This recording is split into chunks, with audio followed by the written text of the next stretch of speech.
Hello and welcome to this Supercharged Live Code. I'm Paul. And I'm Surma. So let's build an advanced router, more advanced than last time. Yep, it's router part 2. All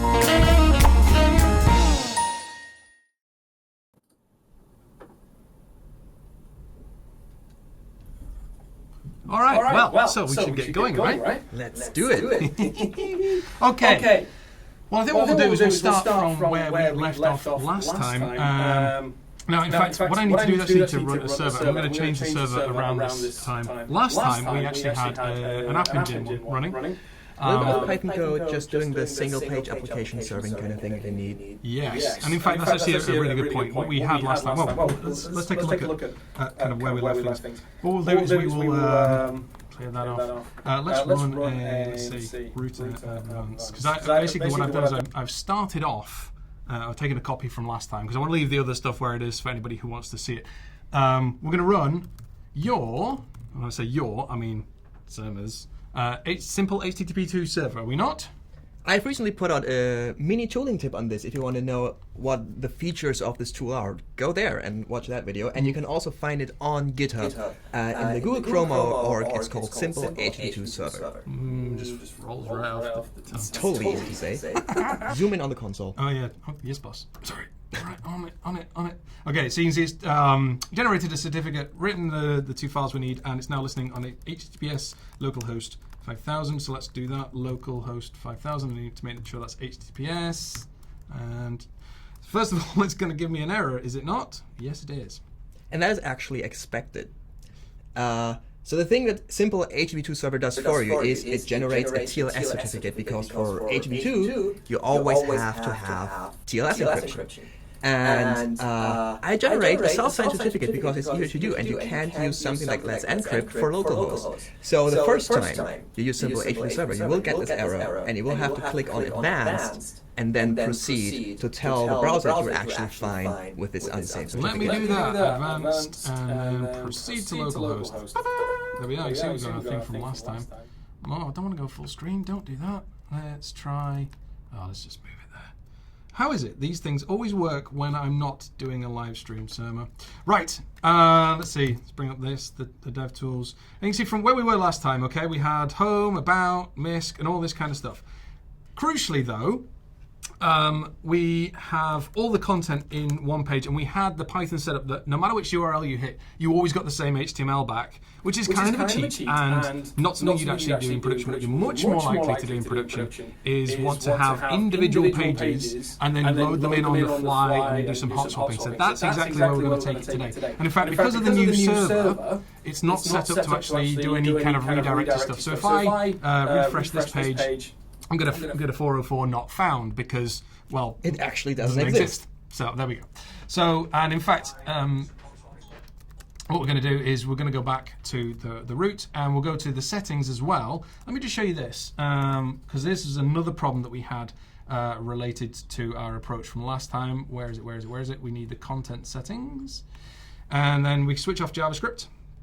Which, by the way, you can also do that in DevTools.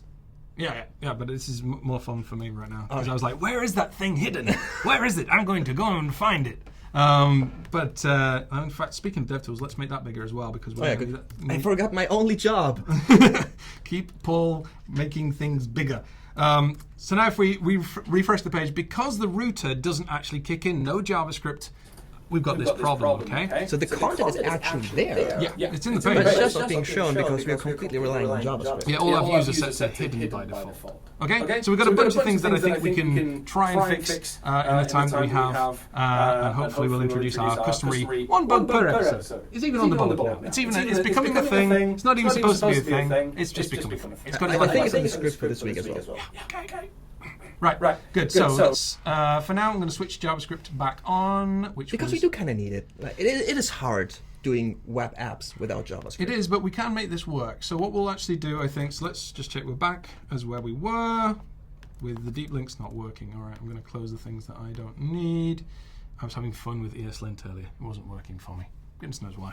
Anyway, this is where we are. So let's go back, refresh, and we are in a good spot. Now, what I will do, let me see. Just to clarify one thing, because I kind of forgot to make it clear. The simple HTTP server does nothing more right now than just serve the directory. There's no fancy magic going on. It's just a simple server using HTTP2 instead of HTTP1. It's just like the Python. Exactly. It's exactly the same thing with HTTP2, and we're using it because, HTTP2 is a thing. Start using it. Right, okay, so what we need to do is we actually need to create the pages that exist. Now, again, in the kind of server-side world, you'd probably do this with templating and stuff. For ease, I'm actually going to go ahead and I'm going to create an about section, which is going to be there, a contact section, which is decided to put up there for no apparent reason. Let's move that back out. And so basically all the roots that we were emulating in the last version, we are now actually going to create with the same content, or almost the same content in all the index.html files. Right, and what we need to do, let's go to the index.html file and bunch of things. So since what we're going to try and do is we're going to try and copy the stuff across that we have, and we're going to try and move that around a little bit. So let's move this, I think, to a defer source equals static app.js, because each of the pages is going to need to do the same kind of thing, so they may as well share this file. So let's just do that, app.js, and we can just do JS. We'll do app, and we'll do that. Come on, here you go. Come on. The good old app class. Wow, why is that not in? Okay, stop it. Bad editing. There we go. Okay. Even editing is hard. I know. So that's going to hopefully solve that particular problem. Now, what we'll do, let's see. Yeah, we sort of kind of need a copy of this page everywhere. So let's do that. In fact, let's do. Is that going to work? Yeah, that should be fine. Yeah, why not? All right, let's copy that across index to about, into the contact, and into MISC.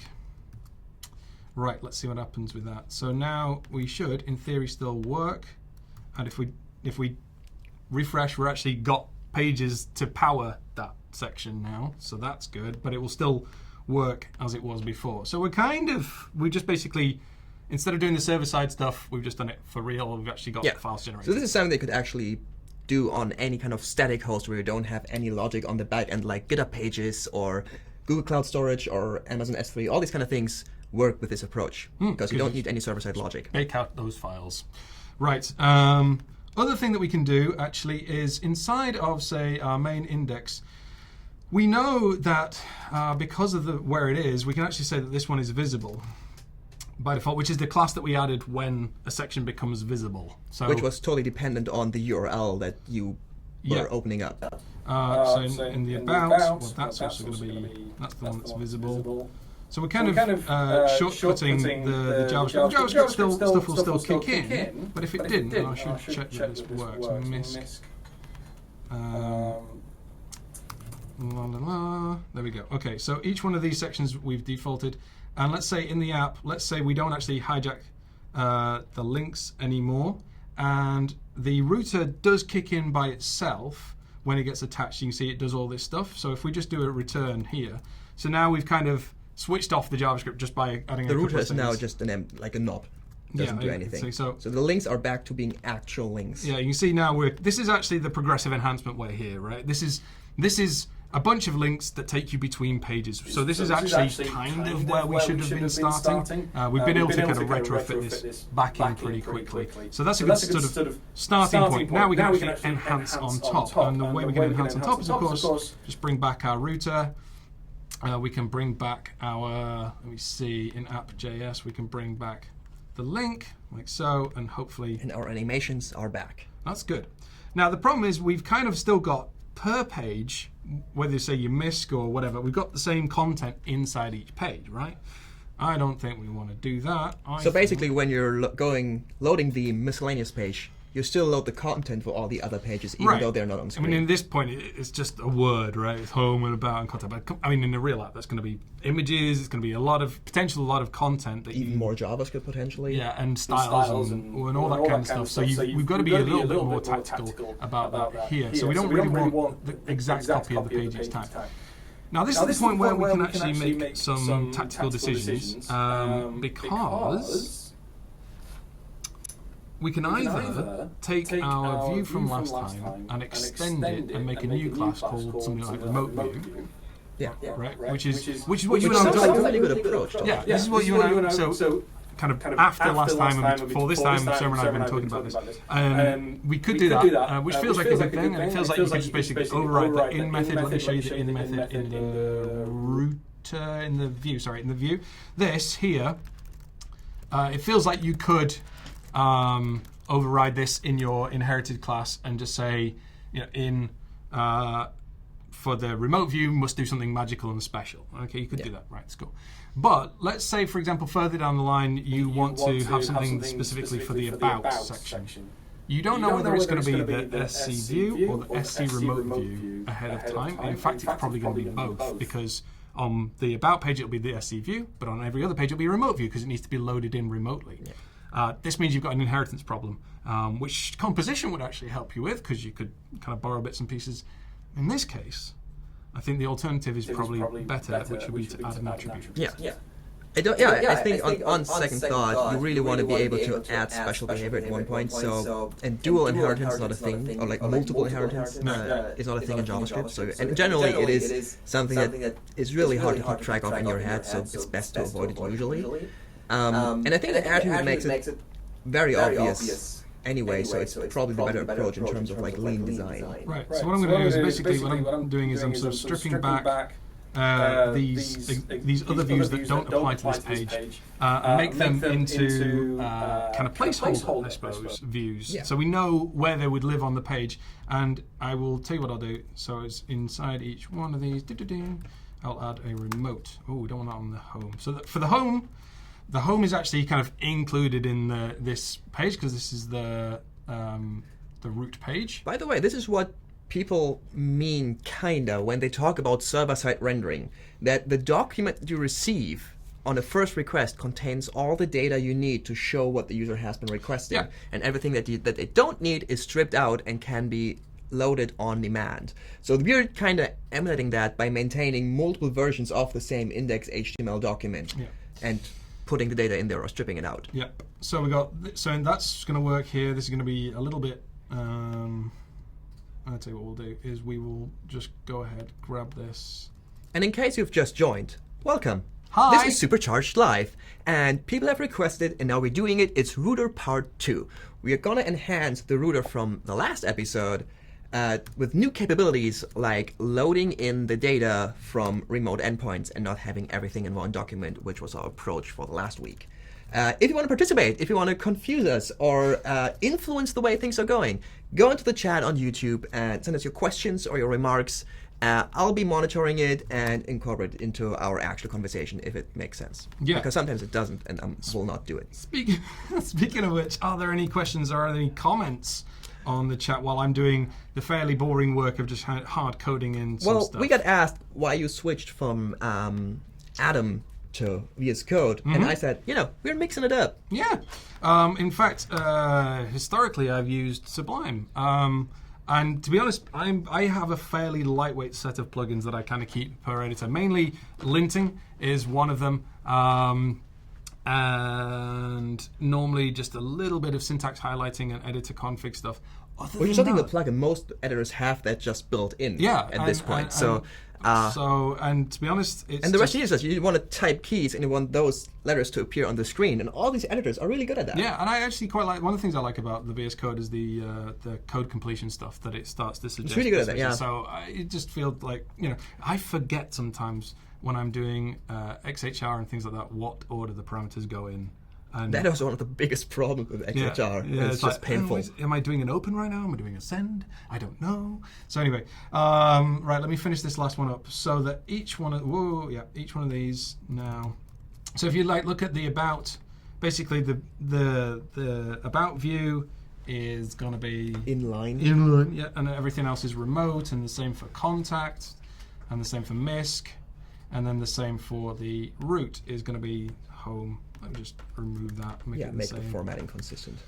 Why not? Okay, so now you can see that we've basically got the same kind of stuff everywhere, and hopefully that's still going to work. There's no reason to think it wouldn't, except that what we're going to probably see is that when we go to a section, it's just going to be blank because there's no content. There's no content in there, but it still sort of fundamentally works.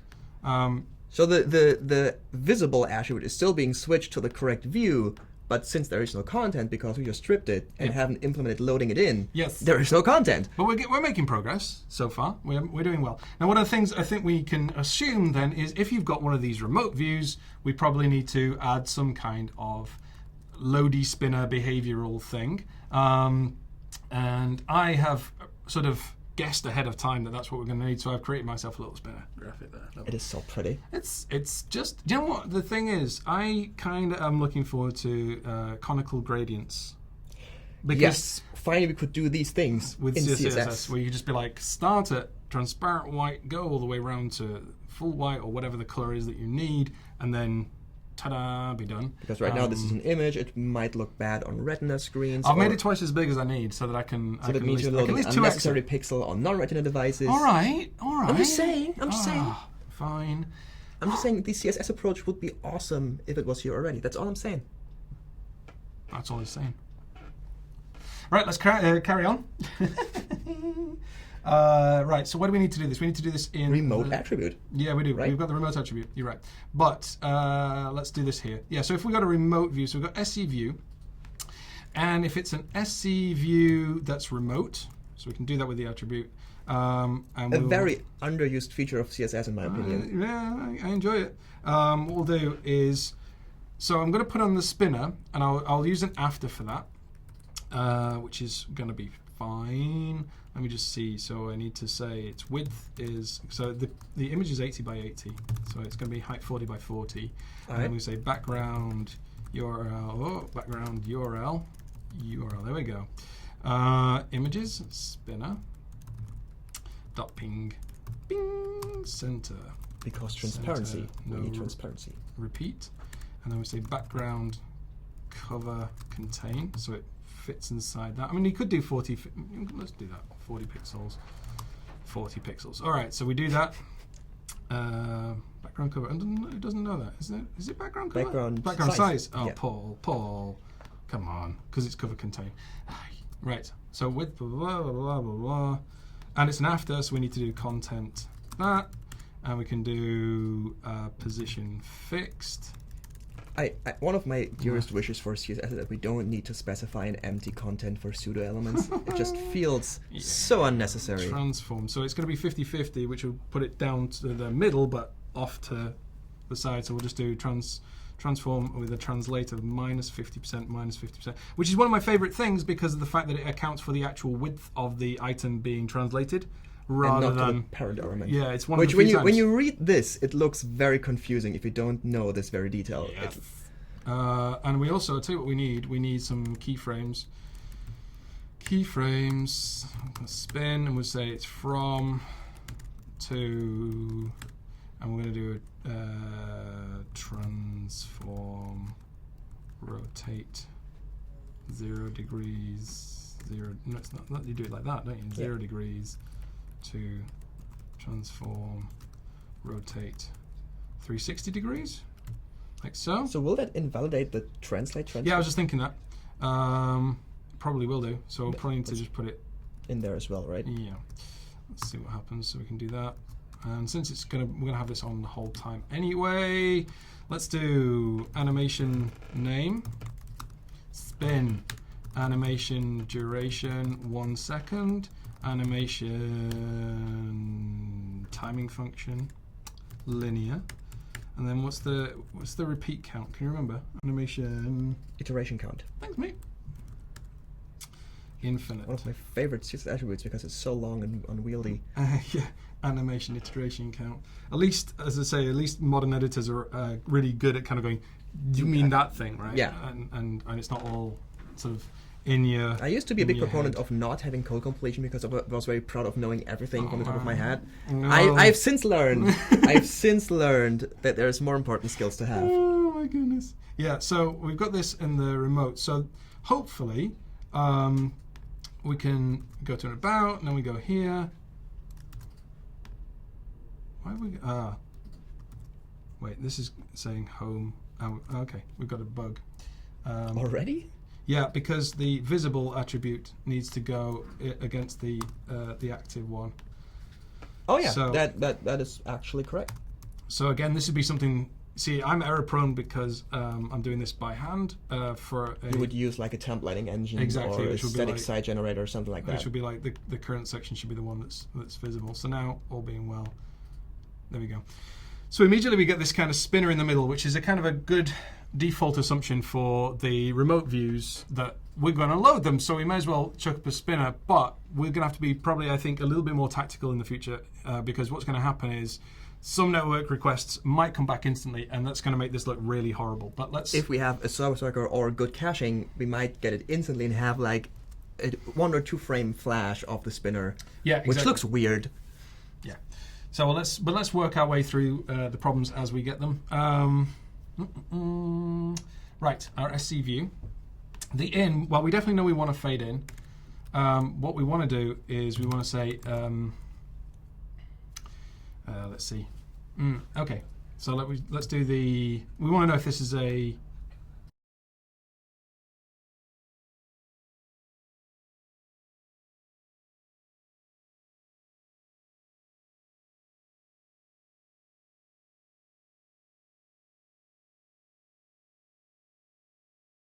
Attribute remote is not equal to null because the empty one will just come back as an empty string when we get the attribute, so it's not equal to null. Okay, so if it's a remote, we would want to load the view, right? So that's fine. So because we know we're going to throw the spinner on, so we need to load the view, and when that load's done, we'll then put the content in, and we should be good. So let's see what load view would have to look like. Load view. Okay, so that's going to be. I'm going to do an XML HTTP request, and people might be wondering why is he not doing a fetch? And the reason is fetch doesn't let you get a document. And that is effectively what we're doing. We're gonna get a document and rip parts of it out, so we want to be able to do queries. Yes, we want to be able to query it. The alternative is would be to do a fetch and get it back as text, and then pass it to the DOM parser, which is like DOM parser, blah blah blah. But the weird thing about the DOM parser is it doesn't throw an error if it fails to parse the DOM. It doesn't? No, it creates you a new document anyway with a parser error or parse error node inside it. That sounds fun. Sounds ridiculous. Let's not do that. So XHR, let's say we'll say. We were just talking about it. Now we get to write XHR. I haven't done that in ages. Yay! And I already want to cry. So XHR response type. We know we want that to be document. Wait, we want it to be document. There you go. So we want that to be that. XHR.open. What does it need? It needs a method, so that'll be get the URL. The fact that you know all this is already. It's weird, isn't it? Yeah. Okay, so I know what we're going to do. We need to know which URL we're going to load, and the data that gets passed in from the router, if we look back here, the data is the route itself executed against the regular expression. So the zeroth You mean part, the regular expression executed against the path? Yes. the zeroth entry in that data array will be the full path, which is actually the thing that the user tried to click on. So that's good. Okay, so this is. And we can use it as the actual path because that is what we have all these index HTML documents we just created.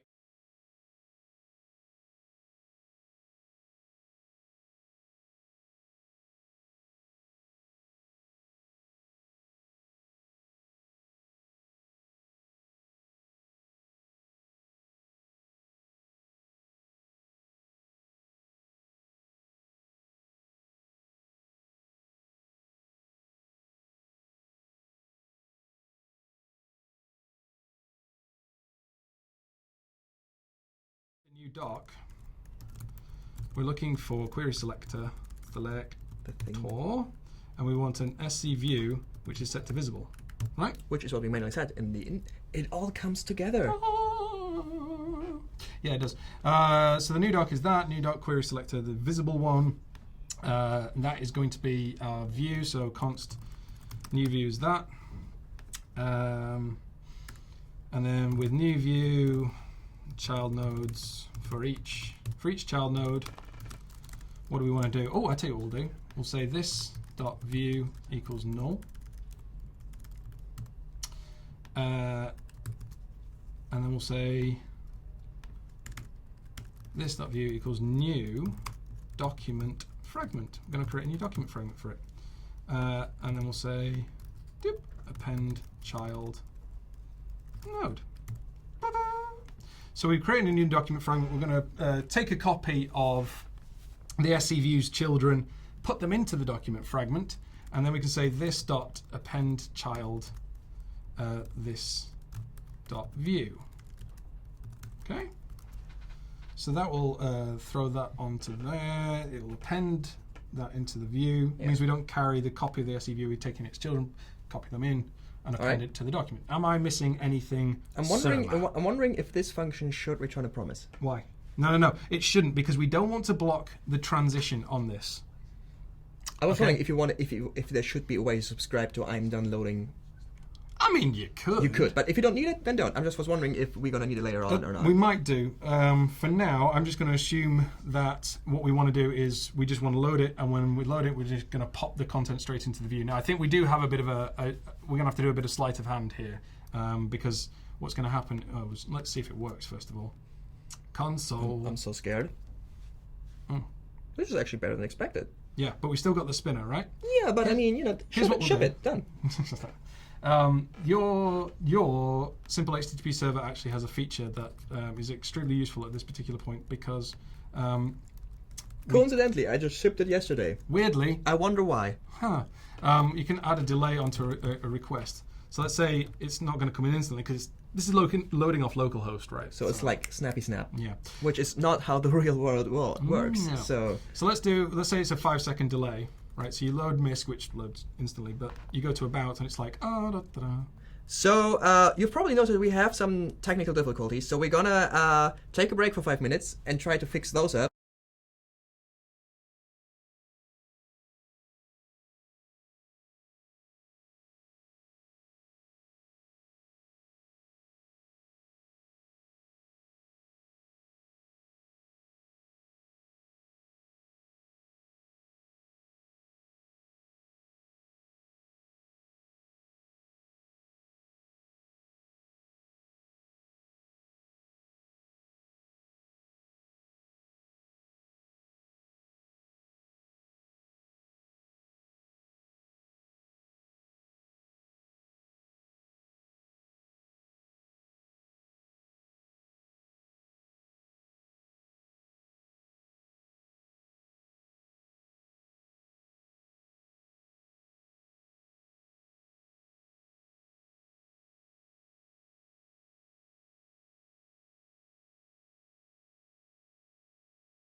Well, we are back.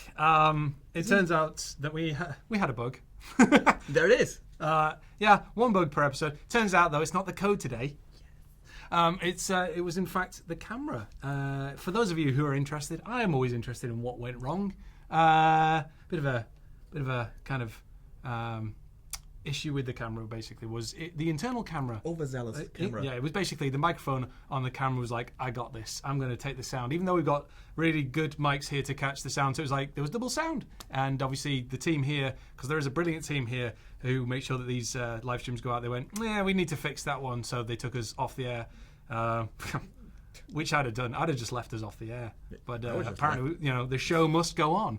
And in fact, what we're going to do now then is take a step back, recap where we got to, where we are, and then we can roll on from there. Okay, so what we've done so far is we've basically, to some degree, we've backtracked from last time's router. What we've done is we've separated out all the individual, what was one page that was always redirected to from on the server side.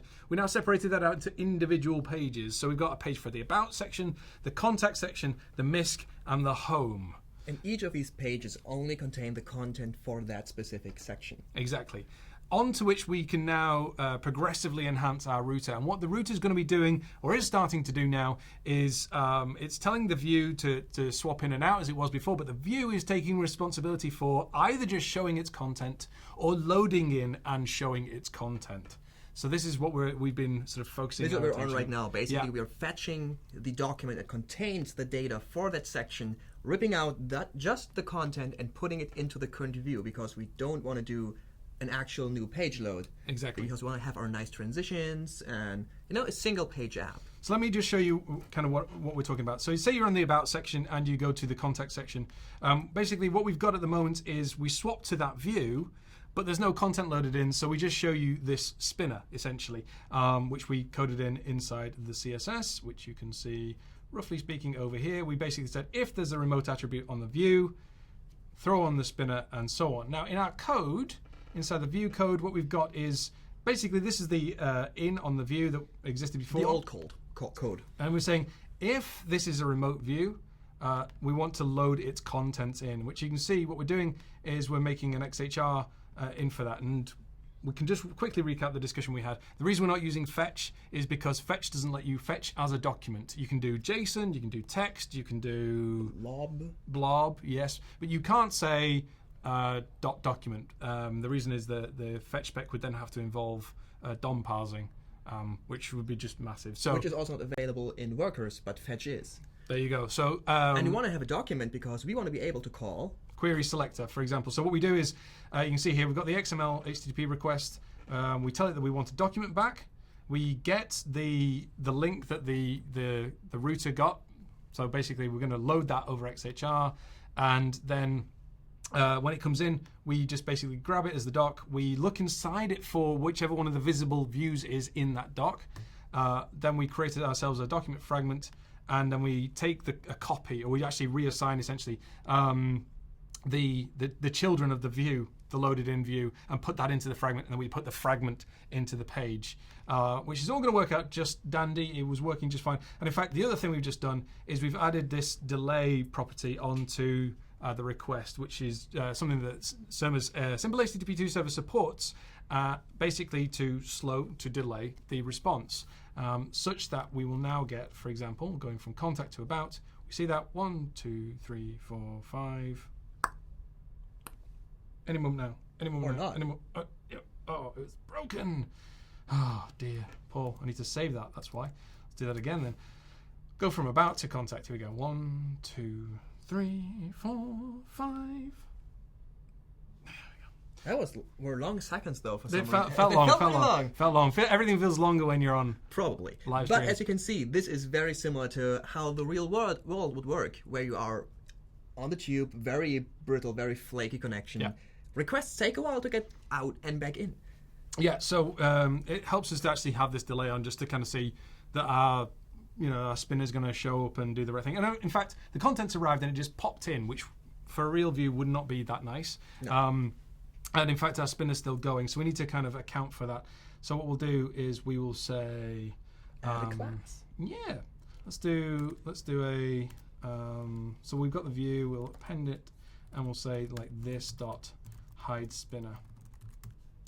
And in the hide spinner, let's do this dot class list dot add. Loaded? Yeah. Why not? Kind of while I'm here, actually, this makes a point that if every time we call in, we're going to load the view, which is unnecessary, right? Because we only need to load it once. We only need to load it once, and we can use the fact that this .view has been turned into this document fragment as the kind of marker for that. So we say if it's remote and we don't have a view, load it. Otherwise, once we've been through this process once, the view will be set, and we can. So it means when we go to all the subsections, in the end, we're going to have the same DOM as we had in the last week's episode. Exactly. So we just exactly. So we just kind of, it's a little more progressive enhancement friendly, I suppose. Okay, so we've added this loaded class, and what the loaded class needs to do is let's do scview a remote one with a loaded class, and we need to tell the after that its opacity is 0, in which case what we'll do is we'll put an opacity of 1, and we'll tell you what we'll do is we'll also make pointer events none here, and we will. So tell me, Paul, why not just display none? Well, we absolutely could, but I think we want a kind of crossfade effect. That's all I'm going for. You could just snap it off, and that would also be totally okay. But in general, like these hard transitions or these non-existent transitions is what you would want to avoid. I personally want to avoid the user. Yeah, it feels nicer to just kind of crossfade. So we'll actually do a transition on opacity for like 0.3 seconds, and then why not? Oh, look at this! They've got some built-in ones. Whatever. You know the one. I know you know it. I know I want to type it out just to show off. No. Oh, I can't remember it. Oh, I triggered the. You did. Oh, is it 0.3? Oh, what do I do? What do I normally do? Oh, panic, whatever. Shouldn't we have the transitions on one of the other things? Why? The lead in, lead out transition should have the same. Oh, dude, no. Just don't we have the same ease function on our lead in, lead out transition? Probably. Yeah. Let's copy paste. No, 0.3. Okay, let's do that. Well done. Come on, Paul. Well done, Surma. Don't panic, Paul. Don't panic. It's fine. You were almost right. I was almost right. 0.31. That seems odd, Paul. That seems like an odd one. All right. Okay. Let's see. So we do an opacity of 1. Let me check that to an opacity of 0 when it's loaded. So let's see how we're doing there. So we go from contact to about. Oh, this is going to be a 5-second wait. I might just tune it down a little. Yeah, because otherwise. But it disappeared. It faded out. But the content still snaps in, right?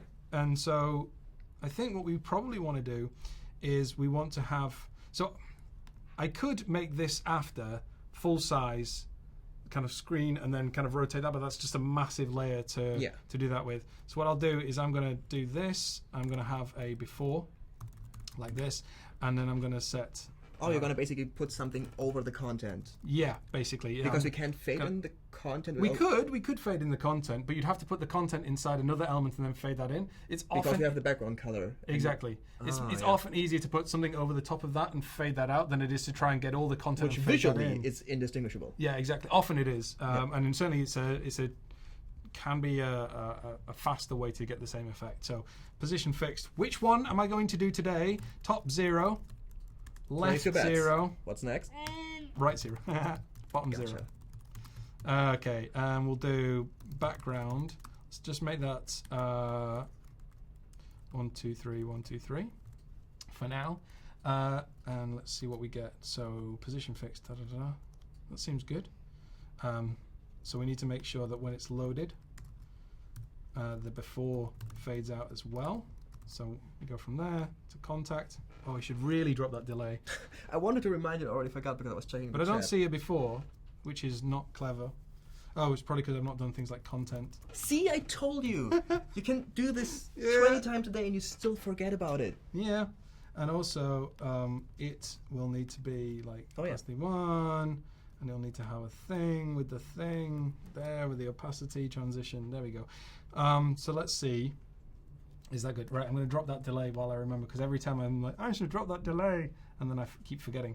Let's drop it to 2 seconds. Okay. So that. So that's cool. Obviously, this is always the same color. In this case, we can totally cheat because we can make it inherit the background color, right? Also, feature of cheat edit is not kind of underused. I never ever remember. So But this is background actually one of the most legit use cases I've ever seen for this. background inherit means that it's going to take the sort of green color here. Of a parent, which the pseudo element is a child. Yeah. Or is it? It is, right? It is a Yeah, child. look at that. Look at that. Look at that. Ta-da. So you see now, actually, once we go between sections, once we've loaded them once, It's fast. It's snappy. yeah, because it doesn't need to load them in again. It's kind of cached it for next time. And in case you're wondering, one of the things that we added last time inside this was contain strict, which I'm on the stable version of Chrome here, but in Canary as of Chrome 52, Chrome 52 actually. Chrome 52, CSS containment landed in Chrome, which would mean that we can toggle things like visibility and hopefully limit the effects of things like layout and so on. It depends generally on where you actually place the containment. I mean, for this prototype, it wouldn't have any real gain because we only have a single word in each view. Yeah, it's but tiny. if you have more complex, maybe even scrolling content, and where layout gets more and more expensive the more elements you have, this might be a lifesaver because if we add something in one view without containment, all the other views that aren't even view might get relayouted, and you don't want that. This is exactly, we don't want that. So anyway, right now, if we remove the situation where we have a really short. Let's have a look. SC view, Disney view. Yeah, if we get rid of the delay or put it down to something really small, like that. That might be a little bit too short. No, you can see. Oh, you can actually see it because of the fade out. So if you look really carefully, when I'm switching between sections, you can see that there's this kind of you can see the spinner, and then it kind of disappears immediately, and that's kind of weird and not very nice. So what we'll do? It's one of the things you probably can't unsee once you have seen it. You might not notice it at first. Yeah, let's do it again. Let's really sell that effect. So we go about contact whisk every time. Let's not make our users feel that way. Yeah, let's not do that. So what we'll do, instead of just assuming that we need to show the spinner, what we'll do is we'll make that require a class, and we'll say that class is pending. So the section is pending, like so.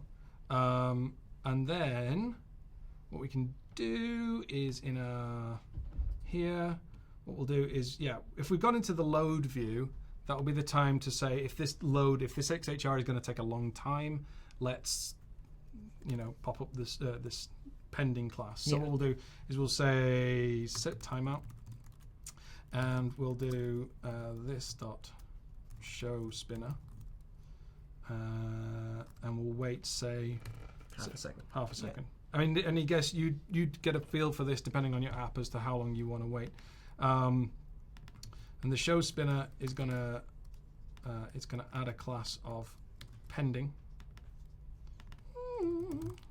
I'll add a pending class, and then what we'll need to do, I'll tell you what we'll do. This dot spinner timeout equals that, and let's do that equals undefined. And the reason you don't want to set to something like 0 is the fact that the first timeout that you get will actually be set to 0 anyway. So the spec says it should because be we want to cancel the spinner obviously when the page was loaded so before that timeout. When the onload fires, we'll clear a timeout for that, and we will we're already calling this dot hide spinner. You don't even need it as a class variable, do you? Yeah, potentially. Well, it refactors more easily this way, probably because you can move things to different functions without worrying about losing the reference. Yeah. But I mean, tell you what we're also going to do. We're going to move that out here, because in the event that on the XHR, loading is when we actually create the view. But for safety, we only want this to fire once, the load view that is to fire true. once, so we want to create that maybe view. someone does a double click or something weird happens. Exactly, so we'll move that out there while we're looking at this particular bit of code. Okay, so we clear the spinner timeout, and we'll call hide spinner. But you're right, we could actually probably just do a const. Const, there we are, spinner timeout is that, and we're just going to clear it, we no longer need it. Whoop, let's do that, there we go. so that if we're pending this and it comes in and say 250 milliseconds, then we clear that timeout, and we're going to hide the spinner anyway, which will involve adding this loaded class. But we can tell you what we'll do as well in here. The dot loaded, actually, we should just kind of compound that, arguably, like so. Yeah. Should do it. See what happens. So when it's a short delay like this, that's great. Let's have a. We don't have the uncanny spinner flash Exactly. on load anymore, which is one of the things we wanted to achieve. I have an even better idea though, because I think what's going to happen is let's just make an artificial delay. Const delay equals math.random times by 5,000. We'll round that down by doing that, which is. You bit hacker. I know, it's weird, isn't it? Math floor is just too mainstream. I know. I'll tell you what. I'll do math floor, because that was just a bit showboaty. There was no need to do that, Paul. Math.floor, idiot. There we go. There we go. Delay. Yep. Right. So in this case, when we go to a section, we don't see anything. Don't see it. Okay. So we have a problem. We have a bug. Did the pending class ever? Did I actually show this in a this.class list.add pending? Isn't it this? Set timeout. Oh, okay, there we go. I didn't actually call that function. Any questions on the live stream? Any?